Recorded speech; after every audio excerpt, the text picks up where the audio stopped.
Hello everyone, my name is Brady. Today we're going to be playing a game called Tar and Feather. So, shall we go and remember? Ooh, alright. The first time my father was tarred and feathered, I was 4 years old. It's a real memory and one of my earliest, stirring in me like cream in coffee. When you see your favorite person looking like a nightmare goose, that's interesting. It's something you don't forget. I would not forget a nightmare goose, that's for sure. Normally, when the fat hand was past the 5 and the skinny hand pointed at the 6, Dad would arrive home from Lockheed Martin, hanging his brown houndstooth sports coat and an old railroad spike by the door. Oh. A memory is created when you depart from the routine. As a child, it feels like a routine will never change. Until it does. Whenever I felt the storm door change the pressure in the house, I would race up the steps on all fours, pretending to be some kind of magical cheetah beast. Interesting. I went so fast the carpet left tiny white imprints on my hands. I was convinced I had superpowers. I do wish I had some superpowers. And those marks were proof of the electricity inside me. Ooh. Nice. And after a day of Esmeralda, our live-in nanny, chasing me around the house, trying to coax me from under Dad's bed to teach me Espanol, or pull me away from my toys to practice piano, nothing would put me more at ease than rocking in my dad's chair. There was something about my father's demeanor that soothed me, put me on my best behavior.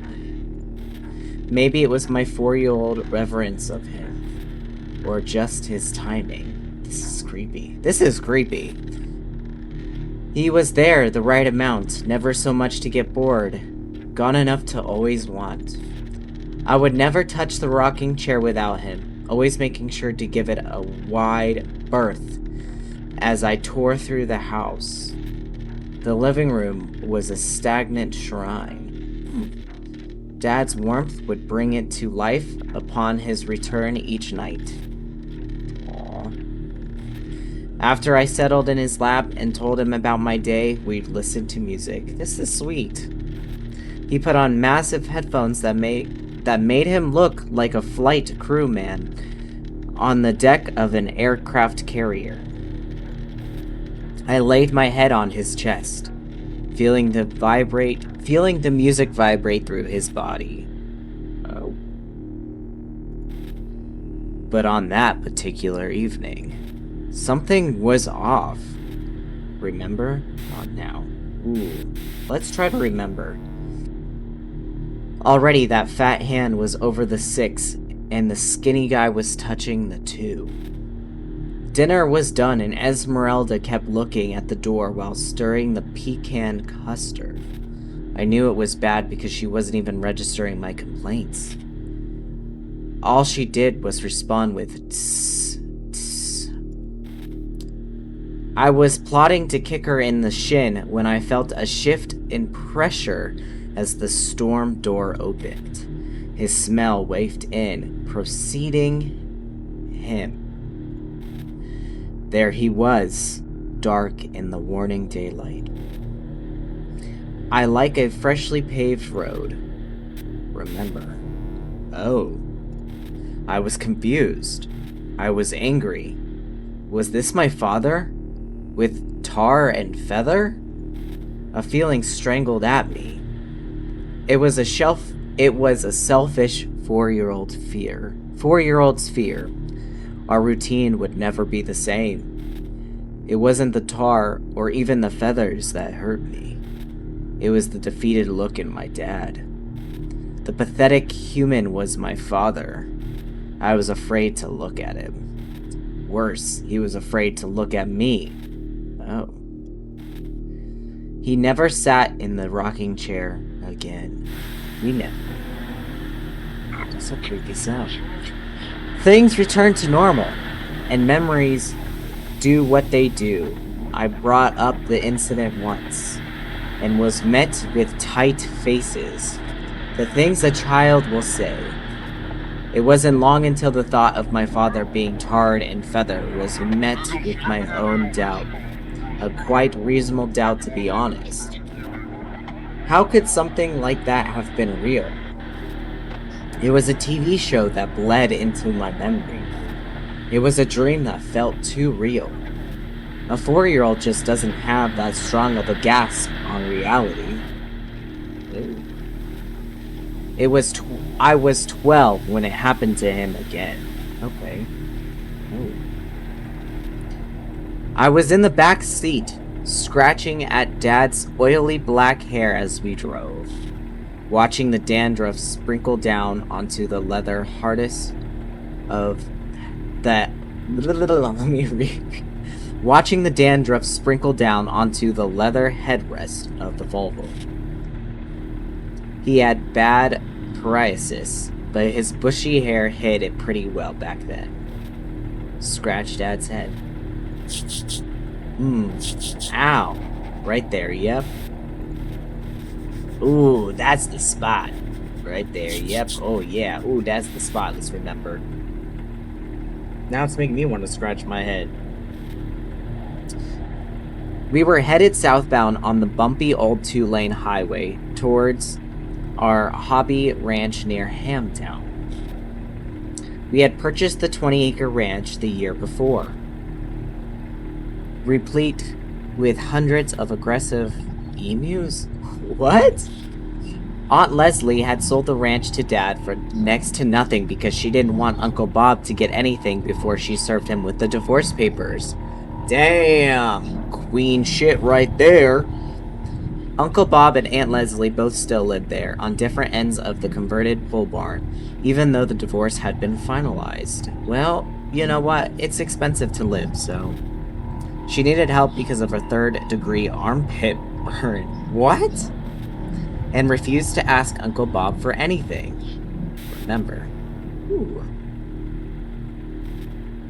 Even Jared's parents let him ride in front since at least 10. I spoke just loud enough to be audible over the steady wind flowing through the room. Safer in the back. Dad swayed his head so my fingers would still do the scratching even if they weren't. I found a little patch of his hair and tugged at it. What could happen on this road? Oh. The killer deer might try to attack you. And who would scratch my head if you're up here? I mean, you still could scratch his head from... You could just be like this. Instead of this. Like this. He caught my eyes in the vibrating rearview mirror and winked. I grimaced and sunk into the seat. In the time since his previous tarring and feathering, I had grown up quite a bit, but I still clung to that childish belief that I was special and strong, because I had electricity inside me. But it was like believing in Santa when you were old enough to know better. Are we staying for dinner again? Don't be dramatic. Oh my god. Look, buddy, Esme's in Mexico for another week, and I think we've had enough frozen pizza to last us a lifetime. Don't be so ungrateful. I hate emu steak. What the fuck? Then have emu eggs. Duh. I'll stop scratching your head if you don't shut up. Damn. Dad straightened his back and sipped his lips. Damn, you showed Dad up. You showed Dad up. Lock it. He locked his lips and tossed the key out the window. He left his hand outside, letting it soar in the wind. He pivoted his wrist with mechanical precision. precision, changing the altitude of his hand as he did so. Dad had been an engineer for Lockheed since Nixon. Specifically, he was on the team that developed the wing flaps for the F-117 Nighthawk. It sounded cool, but he managed to suck the magic out of it. Half the time he longed for early retirement. The other half was spent damning the brass for dropping hints that he should retire early. The third half he spent ripping about politicians and their war machines he helped build. I don't think he could reconcile his role in all that. A big truck tumbled by and swerved in front of us. That's rude. Look at these idiots. There was a man in the red mesh cap riding in the bed of the truck. He was sitting on a red, white, and blue lawn chair staring at us. America, baby! His shirt whipped in the wind like an angry flag. That trunk stinks, Pops. Can you roll up the window? I was hoping we might get to have the AC on for once. Nah, too hot for that. They'll be out of sight in no time. We could turn on the AC. I'm right with the kid. Good one. It still stinks. It was the kind of truck with double wheels and back, thick chrome exhaust pipes, and zero respect for cosmopolitan discourse. I sighed and put my chin on Dad's seat. We drove past the faded billboard with a cartoon camel wearing a baseball uniform. That's odd. He had a cigarette in his mouth and was hitting a home run. Very interesting. Another 20 minutes to Aunt Leslie's. The truck accelerated and spewed black smoke into the clear blue air. Those are some idiots, let's say. Jokers. Dad shook his head. I absently moved my fingers against his scalp, reminding him I was still there. Look, boy, look at that. I'll bet ya, what a waste. Extra wheels, I bet. He squeezed the steering wheel. I'll bet that truck's never seen a day's hard work. Complete ingrates. I should honk. No, you shouldn't. Dad switched the radio from NPR's droning chatter about the Soviet Union to the intelligent din of classical music. He scratched under his chin. He didn't shave on the weekends, and the agitable stubble always gave him a rash around his neck. Those troglodytes are the reason we have the clown Rodney Reagan in the White House for another 4 years. Oh my god. Maybe I'm remembering wrong. Maybe you are, I don't know. Oh? Oh, I am completed. Oh, well. That is the end.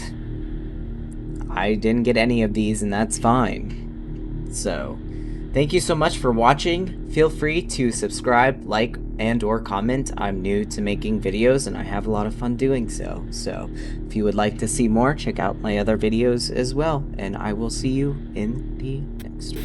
Goodbye.